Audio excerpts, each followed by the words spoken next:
now. So if you want to go ahead and go to the next slide, Doug, that would be great.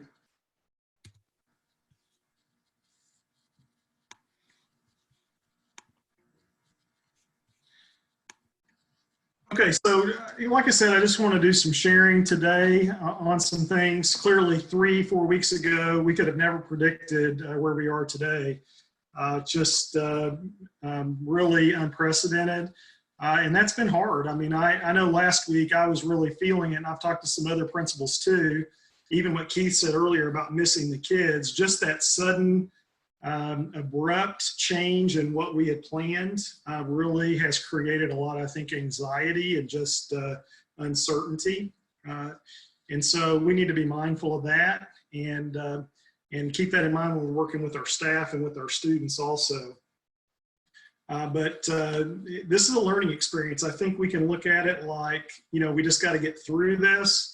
But I also think that it's important to look at what we can get from this as well. So I really want to kind of talk about today some things that we're trying to do and also some things maybe that we can learn from it as well. So here's a few things that I've learned so far.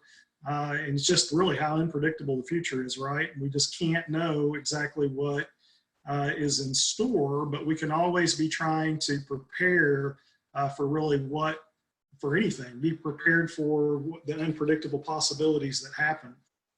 So that's something that I've thought about. The ones who have continued to grow and learn, educators who've done that seem better positioned now, like with technology, for instance. If they've learned technology, they're in a better position to be able to deal with this, really, maybe than those in our buildings who have not. So always just trying to prepare. We know that technology is going to be a big part of the future. Another thing I've learned is that kids who don't have that ability at home, who don't have internet, they are really at a big disadvantage right now. And we're trying to do some things to overcome that, and I'll share a few of those today as well. I'm reminded about what we have to be grateful for. You know, the things we take for granted all of a sudden now, going to a ball game, going out to eat, going to the movies. Those are things that maybe we took for granted, but I know that once this is over, I'm going to be a little extra thankful for those opportunities that happen. I was thankful that Missouri, of course, Commissioner Van Deven came out and canceled standardized testing. And one thing I learned in that was that it's really not essential to learning. I think I knew that already, but it's a reminder that there are things that are more important than standardized testing, and those are the things that we're trying to get done right now.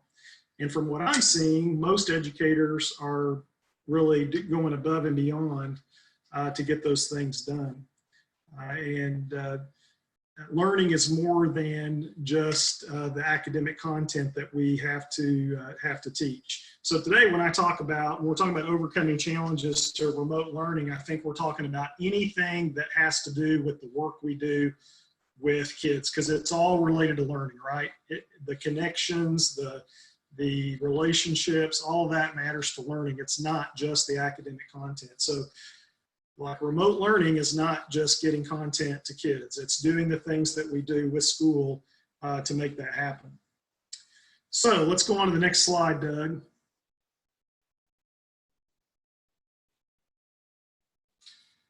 So again, I'm a technology enthusiast, and something that I promote, and we're seeing this right now, that folks that have technology abilities are able to leverage their skills. And the ones who don't, they're really trying to upskill as fast as they can. But if you don't keep up, if you're not trying to keep up, what we're finding is it's harder for them, right? It's harder for them to be able to upskill than it is for others. And technology is one powerful way that we can connect with people when we aren't in the same physical space. So I think one thing we're going to take away from this experience that we're going to learn going through this is that people who maybe have been a little more reluctant to embrace technology are going to see that it's not optional for today, but that it's something that, you know, because of our world changing, it's only going to become more valuable over time. to have those skills. So it's really not an optional for us either as leaders to be, we have to be the digital leaders in our building. It doesn't mean you have to be a technology expert, but it does mean that you have to be a technology learner. So sharing the things that you're learning with your staff, I think, is important in that. So that's one of the things we've been really trying to do, is just this whole idea of sharing learning. Our band director did a great video for his band, which is, you know, close to 100 kids. And he was just sharing with them different things that he's learned since he's been at home, how he's using his time at home to learn. And it was really, it wasn't an assignment. It wasn't a, you've got to do this, but it was supporting and encouraging and modeling learning for his students. So I think as we think about remote learning again, we have to reframe. Maybe it's not just rolling out assignments. It's also how can we model and share the things that we're learning with our students. So let's go ahead and go on to the next slide, Doug. We're going to stop occasionally here and give you a chance, folks, to kind of answer any questions that, or ask any questions that you might have. Or to make any kind of comments that you might have as well. So I just want to kind of share some celebrations of some things we've seen just in our district that have been really exciting, of people that are kind of stepping up and doing cool things. We've been delivering meals. I know many of you have been doing the same things. We actually have our buses just run the bus routes, and those meals, the kids come out to the bus stops, and then the meals are delivered from there. And you can see that those are pretty incredible numbers. This is from last week. And that's just been a huge thing in our community to make sure that our kids, who many of them are economically disadvantaged, still have something to eat every day. And I'm just grateful to all the folks that have been part of making that happen. Hey, Doug.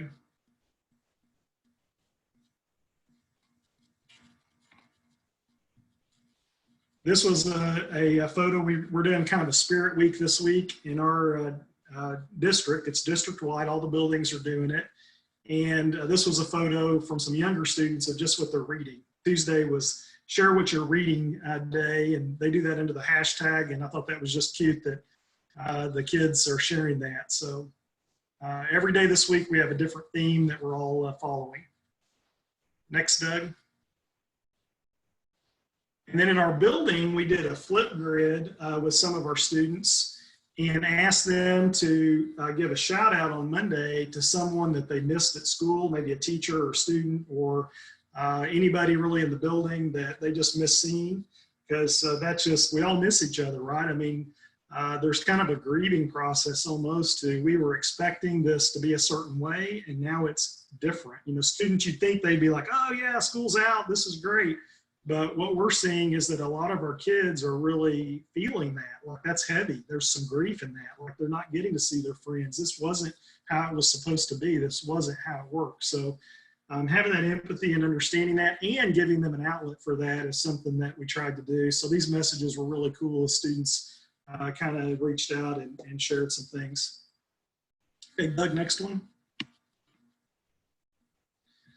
I've been doing daily announcements and sharing those on Facebook and Twitter. Just tell my joke of the day every day. They're just kind of goofy, but that was one way to keep a little bit of normalcy because I typically do that. And I've tried to like share helpful information in those videos too about how to access different things and what our plans are just to get the information out into our community. Okay, Doug, next slide.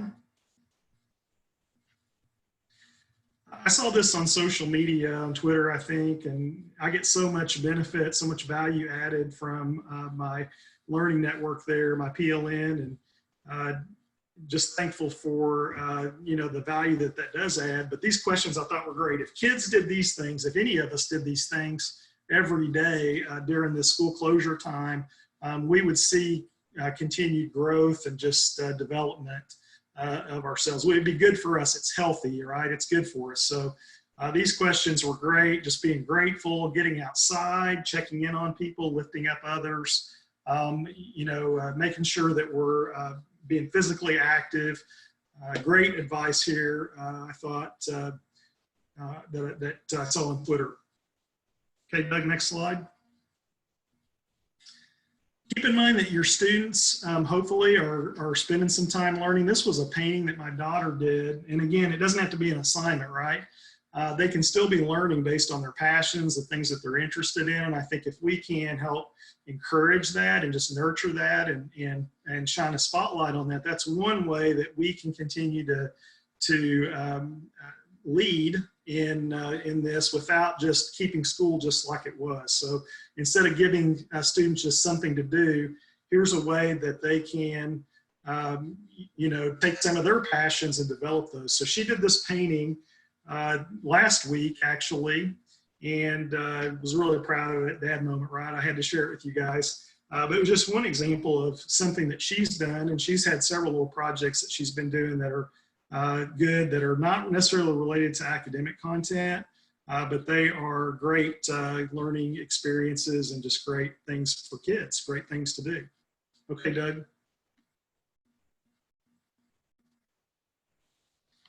Something I always try to share whenever I have an opportunity to speak with a group of educators is just where I think school has kind of gotten in the last, well, as long as I've been in education. I think the trend has been that academics have become a bigger and bigger part of our focus. And then some of the other things like leadership and interpersonal skills and things like curiosity and creativity and adaptability, those things have become, they've kind of gotten pushed to the side. We're seeing a renewed focus and a renewed emphasis on social and emotional learning. And I think that's important, and we want to keep that in mind now, probably even more important now than when we were having school in physical space. Okay, Doug, if you want to go on to the next slide. So this is what I would like to see it look like, more of a balanced perspective, and keeping in mind that, learning is for life. It's not just for that next grade level or the next class or for college or career. We're helping kids prepare for whatever they might face, the unpredictable, just like what we're going through right now. We could not have predicted where we're at, but how can we help them to have those skills of resilience and adaptability and being able to just handle things and be problem solvers, really. Okay, Doug, next slide. So I want to also get into just some nuts and bolts of some things that we're thinking about right now in our school. And I've been really constantly communicating with our staff about keeping the expectations reasonable and keeping the right expectations reasonable for themselves too. There are a lot of challenges in homes right now that we have to remember. And so I just jotted down a few things that students are probably dealing with right now and things that staff members are probably dealing with right now that are making it, difficult to be able to just be well in that. And so being able to show that, that heart for other people and what they might be going through is so important for all of us. We've got staff members that have young kids at home and they're trying to teach their kids and also teach their school kids. We've got students that have all kinds of responsibilities. Many of them are taking extra hours up to help pay the bills because mom or dad got laid off. So we have set a boundary on, because with our remote learning, we do have one-to-one for our students with Chromebooks. And so everybody has a device at home, but not everybody has internet. But we're still able to, we facilitate learning through Canvas, our learning management system. And staff members could be tempted to just kind of run class like they have and just push forward. But we've asked them to limit the assignments, the workload from their classes to 1 hour per week for regular classes. And we're doing 2 hours per week for dual credit classes or classes where students are dually enrolled and they're going to get college credit for those. So I think that's just so important when we're talking about learning, is to remember to that personal aspect and the teaching with empathy, the leading with empathy is so important. Okay, Doug, let's go on to the next slide. So I've tried to encourage staff because of the anxiety that they're feeling, the stress they're feeling, and help reassure them in this, that they're doing okay. And that's one part of my leadership, is to remind them of that. And so these are some things that I think are important to communicate to your staff. You know, do the best you can. Just try to keep growing, learning, and changing through this. Be generous with yourself. Don't put too much pressure on yourself. Take care of you. And just that acknowledgement that you're doing great. So keep it up. I think that's really important right now. Okay, Doug.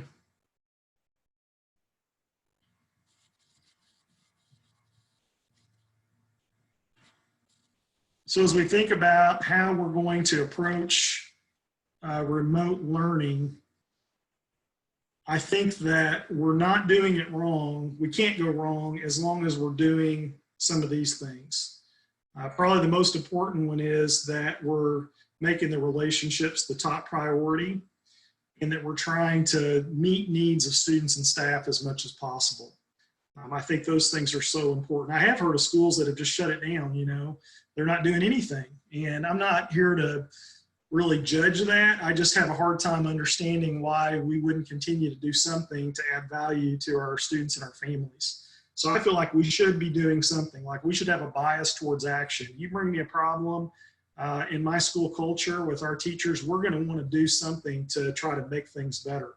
So we have taken action. We are trying to do things, but we're also going to make sure that we don't become a bigger problem because of how we do that, that we are actually meeting the legitimate needs of students and staff and not putting too much on them. So these are just a few things that I think are important for us to remember, because we can really push. And I've heard of districts that are having lots of expectations of teachers too, where you've got to log so much time and you've got to, you know, it's more stringent. And I just don't feel like we want to also put too much on our teachers either, because the things they're dealing with can be significant. Hey, and one thing I didn't even mention on the slide before is, I mean, what about the fear of just getting sick or a loved one getting sick with COVID-19? I mean, that's something that everybody's got to be aware of, I think, also right now. So we did have a question of over here on the discussion of how do you promote a growth mindset during distance learning? That's a great question. Feel free to like respond also to each other on that. That's a great way to have a chat kind of in the background. But I think, you know, some of the things that we're talking about giving kids some challenges maybe to do rather than traditional academic content, that could be a great way to think about that. Okay, let's go on to the next slide, Doug. Again, relationships are so important. I often tell the story of Blake anytime I have a chance to share. He's a junior at Bolivar High School who, ever since he's come in to our building, he has greeted students at the front doors every single morning. And so he's a rock star in our school. He's had a huge impact on our culture. The kids love him. They value the fact that he's there with smiles every morning and greeting them. And how do we take that and do this now remotely? You know, there's no way to really get that level of human interaction, but we can remember that the interactions that we have with our students, either by picking up the phone or by sending a message of encouragement, or even the types of assignments that we give, all those things are opportunities to build relationships, which is important. I love this comment that a mantra right now for Winnetonka has become patience and grace. So important. That's fantastic. Okay, Doug, if you want to go on to the next slide. So here's kind of our, I love that mantra of patience and grace, but here's kind of our priorities. And again, I've communicated this over and over with our staff, because I feel like, you know, whatever the right amount of communication is, when you can't see people face to face and have, you know, those conversations like you would in the building, you need to probably triple. the amount of communication that you have. And just any time that I am communicating, I'm reminding them of these three things, which is number one, that connection. That's our number one priority, is connection. Relationships, lead with your heart in this. Have that grace, have that patience. And then the second one is engagement. And that's kind of that growth mindset piece that someone commented about. It's inspiring learning. Share what you're learning with your students. Share with them and let them know what are some things that are part of your daily routine. How do you build in learning? What are you reading? What have you learned today? That doesn't have to be an assignment, but you're still creating some engagement around learning. And then the third and last priority is content. If we can do something to enhance or extend and enrich content during this time without adding stress or burdens to families, I'm all for it. So that is that's kind of what we've done with our three priorities. So kind of curious how that resonates. Does that sound right to you all? I mean, as far as what you're trying to do, or anybody got anything to extend on that? Feel free to jump in there with some comments, because I am watching those, and we'll kind of shout those out and give some feedback. Doug, I think we're ready for the next slide.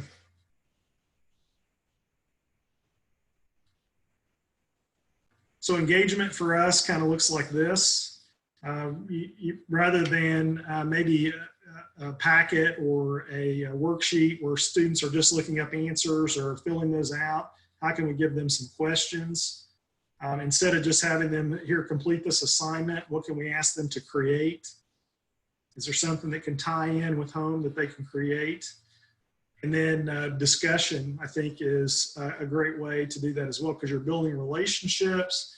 They're not just delivering to you whatever that next assignment is to check it off the list, but they're actually having those discussions that can build that sense of community also. So some of our teachers are using Zoom.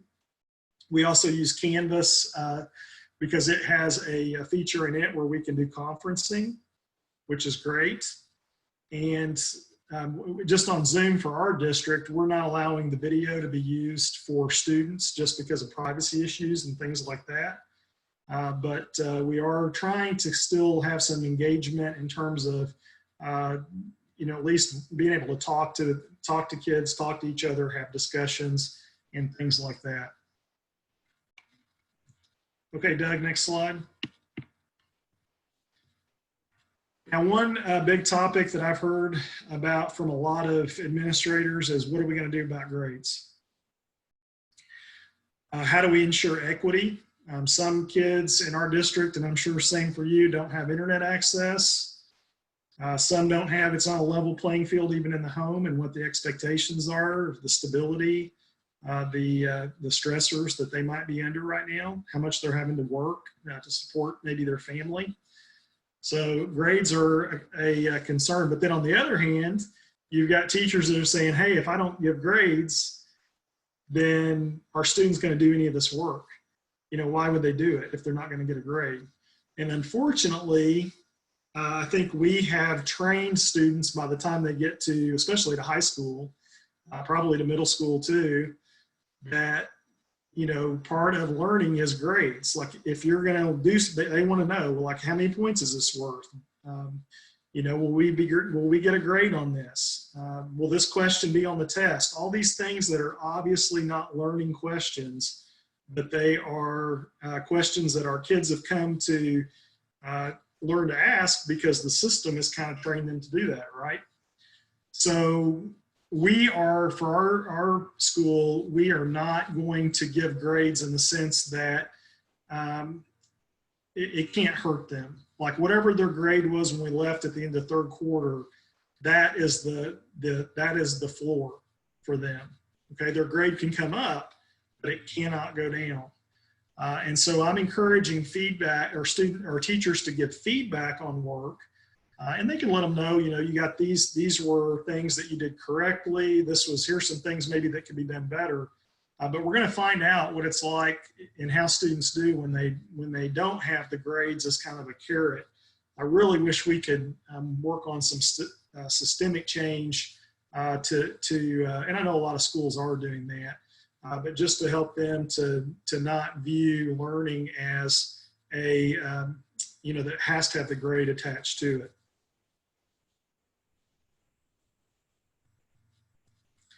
So credit, same thing. Of course, they'll get credit for the classes that they're in. Of course, in high school, that's a big issue, and that's going to work towards graduation. We did have some students who were not passing classes when we left at the end of third quarter, and so those are like our highest priority kids. Like, how can we help them to do the work that they need to do to get their academics in order so that they can graduate, this won't impact that part of things. So that's important.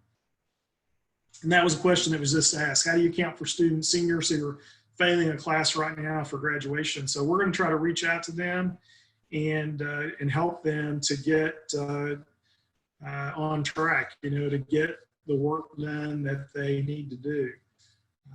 Our goal will be that no one is going to not graduate, but certainly we're going to need them to work with us, and at least, I think that needs to be, again, patience and grace to be able to realize what they are capable of doing right now. But we're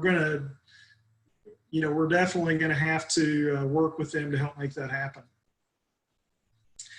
The last thing there, I'm not sure where I heard this, but I love this quote: "Are you a learner or a grade earner?" Someone said that, and I think it's just so important. Like, I really want to help our students be reframed to think of themselves like it's learning, not just being a grade earner in that.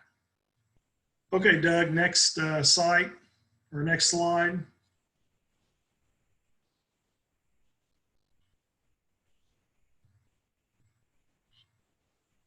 For kids without internet, here's what we're doing with that. Get some good comments about grades there too.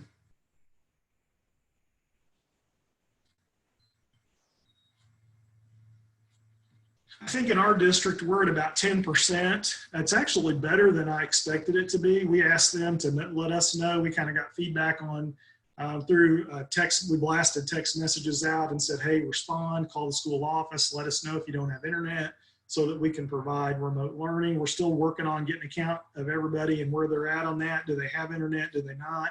Who's responding? Who's not? But what we're doing for kids without internet, we had originally thought we were going to just like do paper copies and then send those home. We were either going to send them on the bus routes with the food, or we were going to mail them. We kind of decided, well, mailing it might be easier. We'll incur some postage, but high school kids aren't always going to come out to the bus and get their work, right? So mailing it, just make sure it gets there. And we asked teachers, though, we came up with a different idea. One of our teachers in our building suggested, hey, what about flash drives? Every kid has a Chromebook, so why not load some videos and make it more personal? We can put some things in there that they can then just push those in or put those right into their Chromebooks and pull up the material off of there. And so we're actually preparing flash drives to mail out. We're going to mail them. We're going to put a self-addressed stamped envelope in there for them to be able to mail them back. We're going to disinfect them when they come back in so that we're being safe on that. But that's one way we're going to try to get some work, add some value to their education for kids who don't have internet. So that's just an idea that we had. I'm really more aware now than ever before just how big a deal it is for kids that don't have internet, though. It is it's really puts them at a disadvantage. I knew that before, but now I really know that. But even when we're in school every day, if you don't have internet in the home, there's just so many, it's almost like not having books in your home. And if you don't have those materials that could be for learning, then you're underserved, right? So I think our district has already decided that going forward beyond the school closures, we're really going to work to provide internet, like the Jeeps or something like that available to folks who are low income or don't have internet in their houses at home. Is anybody else doing that? Anybody provide internet that way?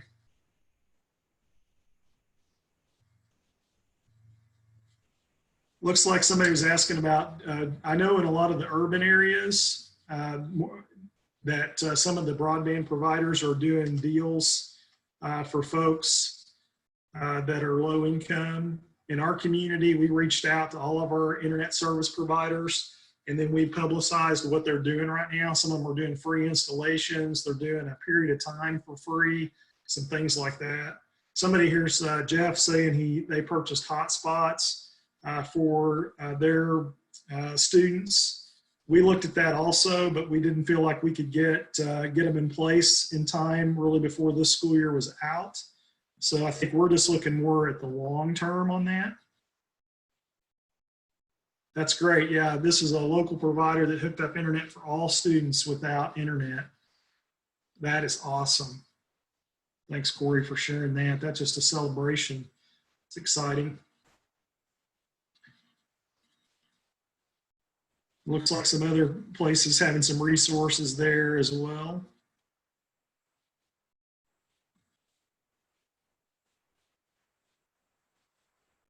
What we found was some of the kids that said they didn't have internet in the home, they're still participating online. I guess we also did a thing where we moved around some of our Wi-Fi hotspots in our building. So we basically boosted the signal, kind of like what here Joplin's saying.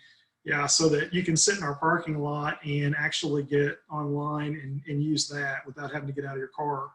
So that was another thing that we did that we feel like was a good way to offer that. Doug, we're way back here at the beginning. Can you move us through there?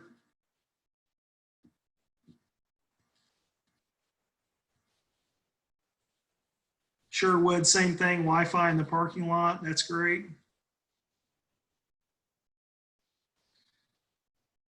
And some churches have done the same thing. That's cool too.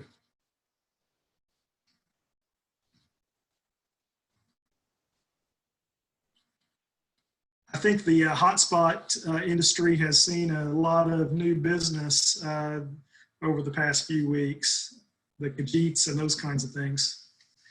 Okay, another issue that we've been trying to work through is special education and how we can support those students. So those case managers and some of our para-educators that work with those students, typically they've really been working hard to reach out and make personal contact with them.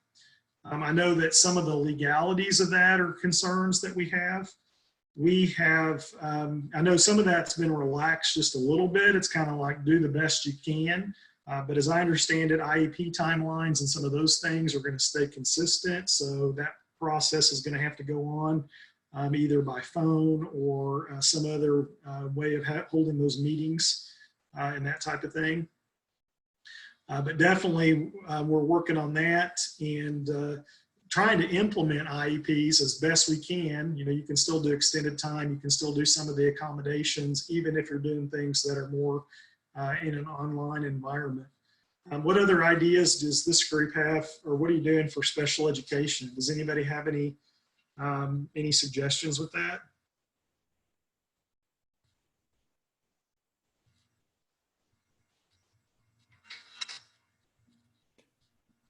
I can't see if you're raising your hands or not. Or Carrie Broyles from Liberty, Missouri. Yeah. Our teachers are doing IEPs on Zoom with parents, and our process coordinator is sitting in on those just to make sure we're covering everything. In the Zoom link, they're actually posting the IEP document so that everyone can see that as well. So that's just one way we're doing that. That's awesome. Thank you. I believe those can be done by phone too, like a conference call if they didn't have video. So that might be another possibility.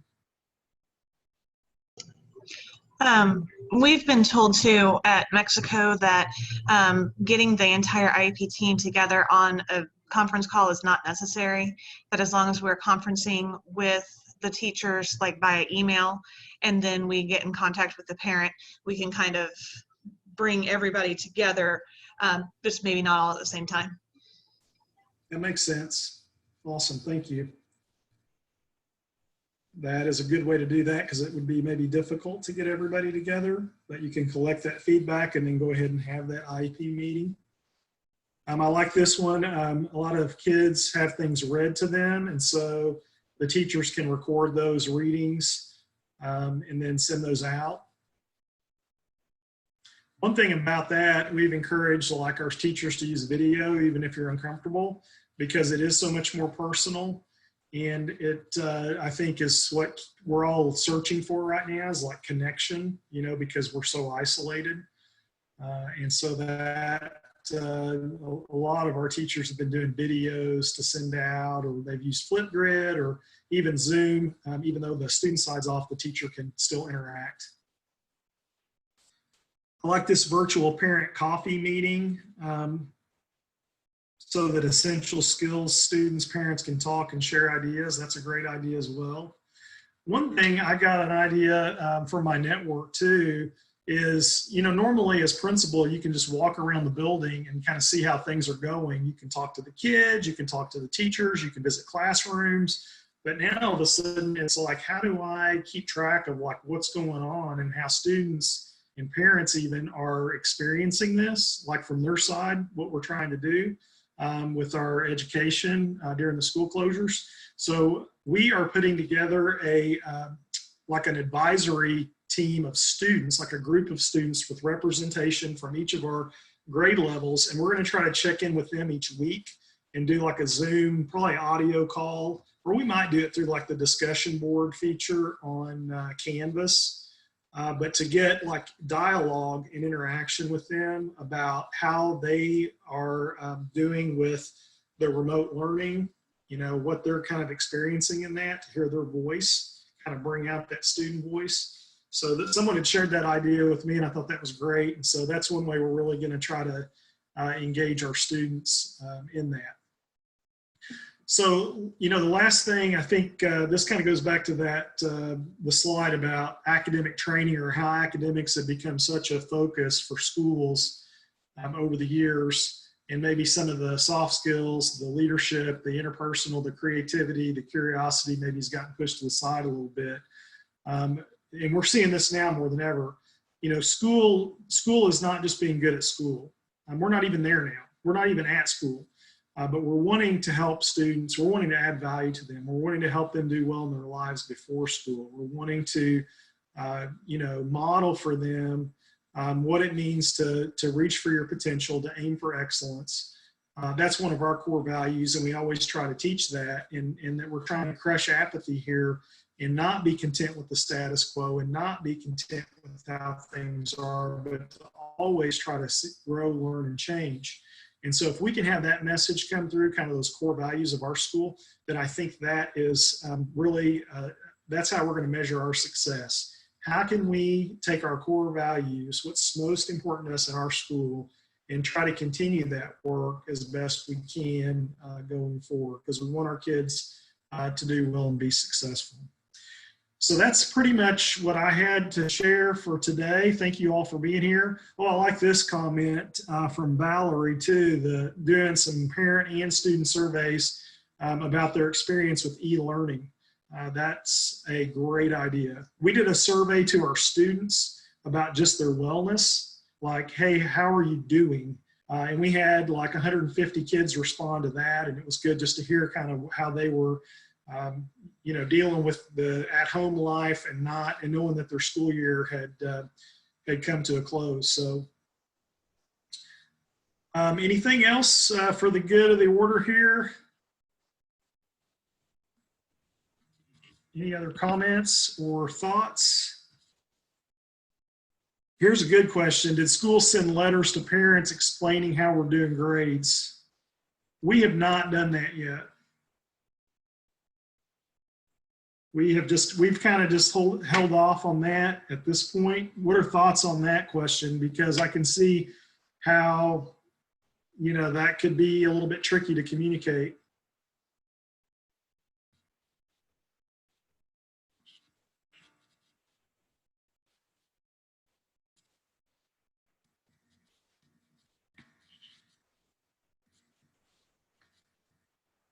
that's something to definitely consider, is what are we going to do on the way that we communicate that.